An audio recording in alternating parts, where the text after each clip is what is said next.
Hello everyone. Today we will discuss about Indian capital market. In my last video we had already discussed about Indian money market. You all know that the financial market are categorized into two parts.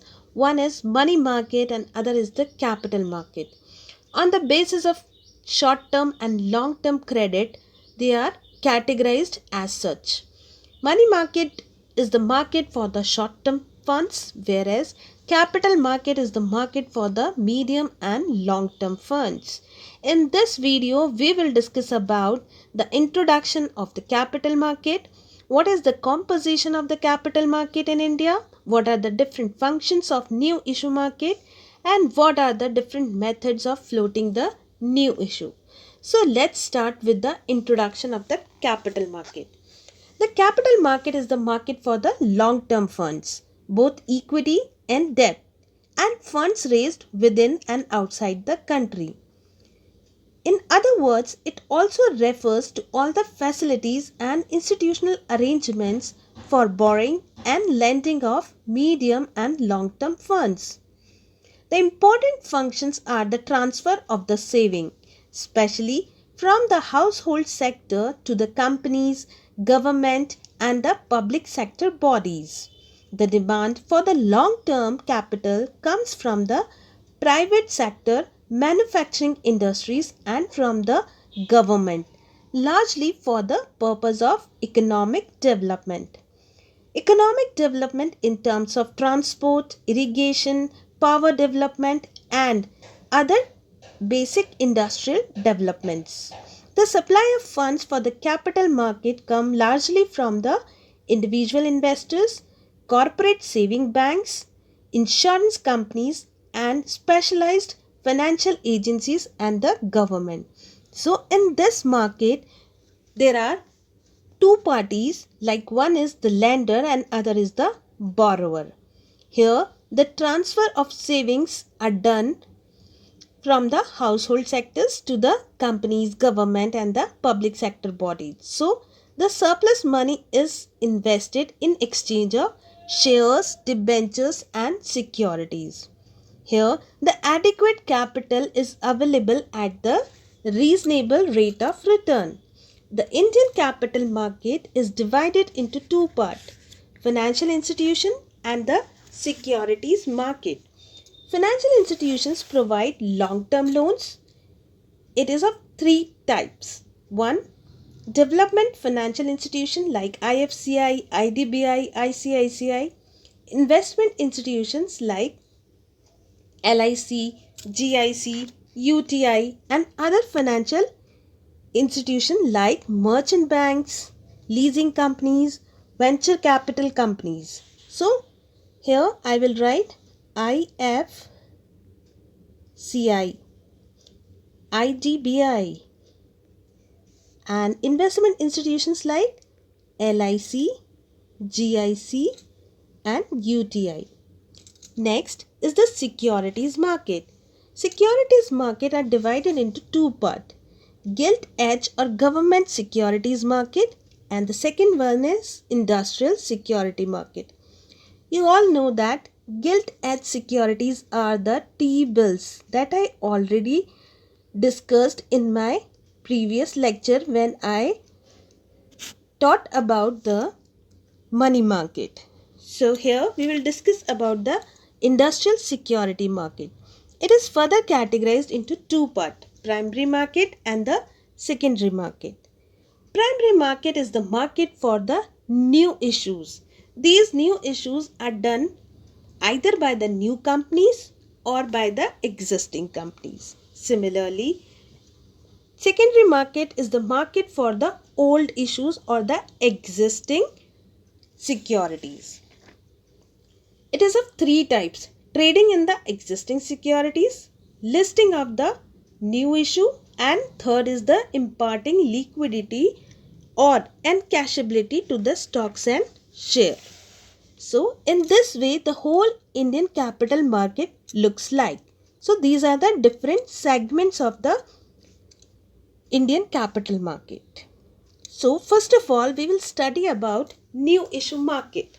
So the main important topic of this video is new issue market, which is also known as primary market, which is the market for the fresh securities or the new securities or the new block of securities for the public subscription. The new issue market encompasses all the institutions dealing in the fresh claims. The form in which these claims created are equity shares, preference shares, debentures, right issues, etc.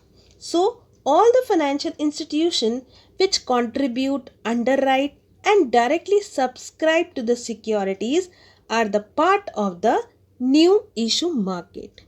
Fine. Here, the transfer or mobilizing of resources, that is funds, are done from the savers to the users. Here, resources means, I am putting one parenthesis.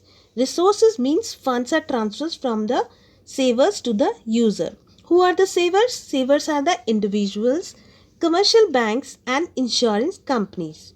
And who are the users? Users are the public limited companies and the government.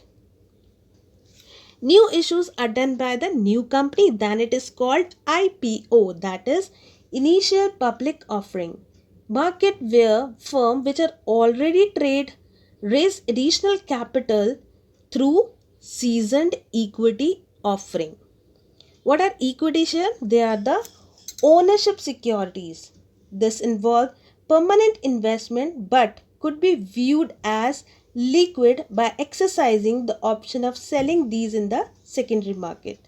Preference shares are the ownership securities but carries fixed rate of return.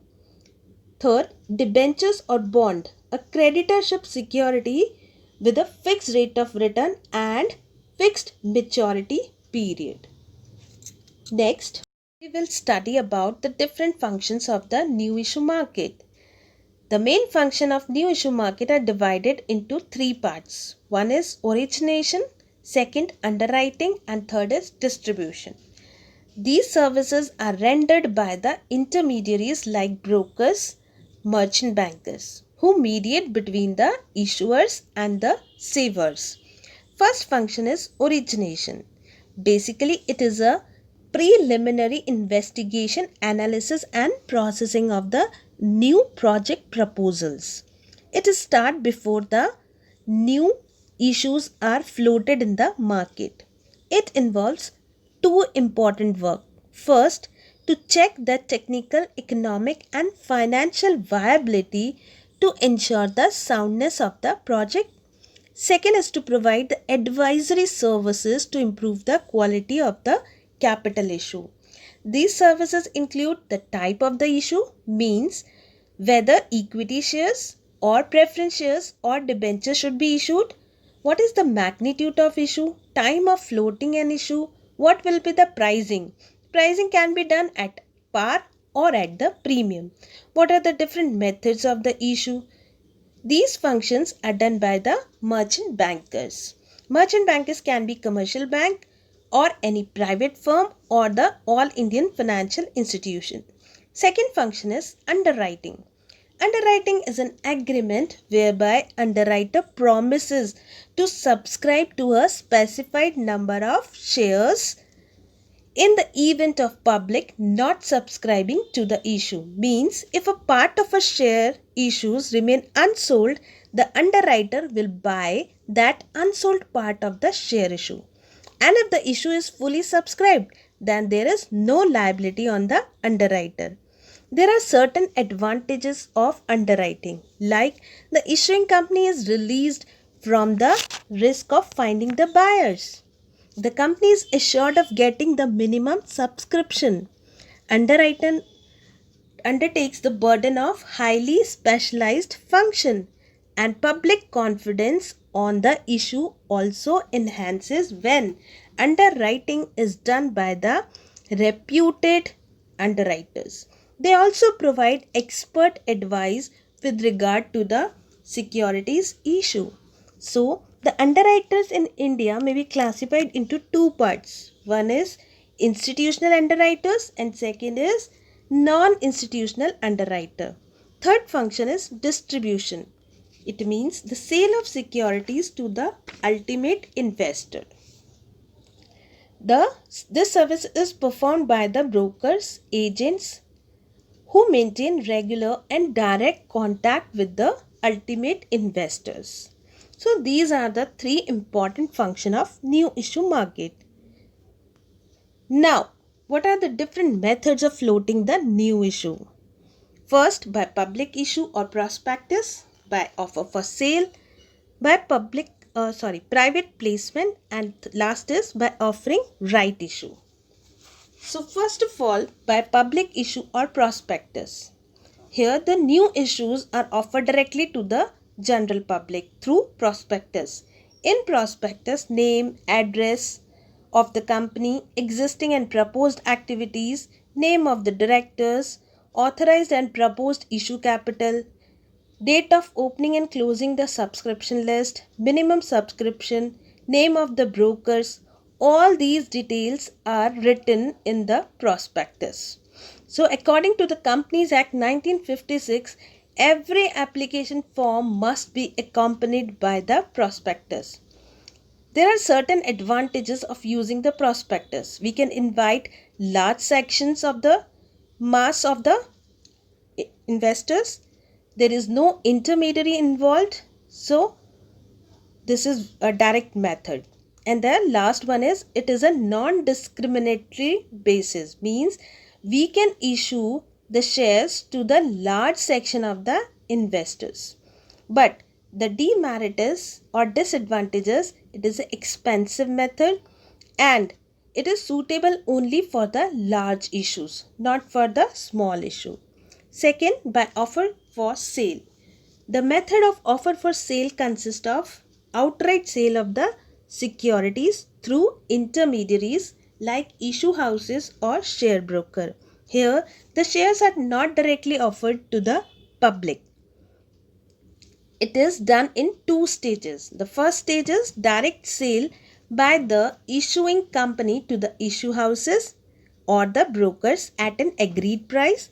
In the second stage, the intermediaries or the brokers will resell these securities to the ultimate investor at the negotiated price or at the higher price.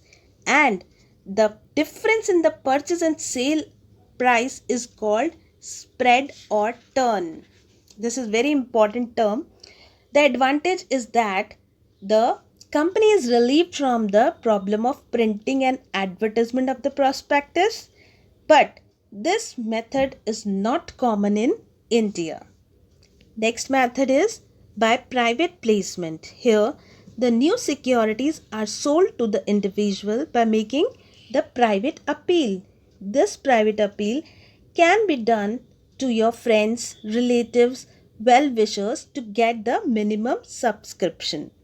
Here, the advantage is timely issue. It is suitable for the small companies. It is cost and time effective. According to Horns, private placement can be defined as the sale of the securities directly to the one purchaser or a small group of purchaser. So, this method is limitedly used in India. Last method is by offering right issue. Right issue is the method of raising capital in the market by an existing company. A right means an option to buy certain securities at a certain privileged price within a certain specific period. So, these are offered to the existing shareholders. What are the advantage? Advantage are the cost is minimum because there is no underwriting, no brokerage, no advertisement, no printing. And it ensures the equitable distribution of the shares to the all existing shareholders. So, control of the company remain undisturbed.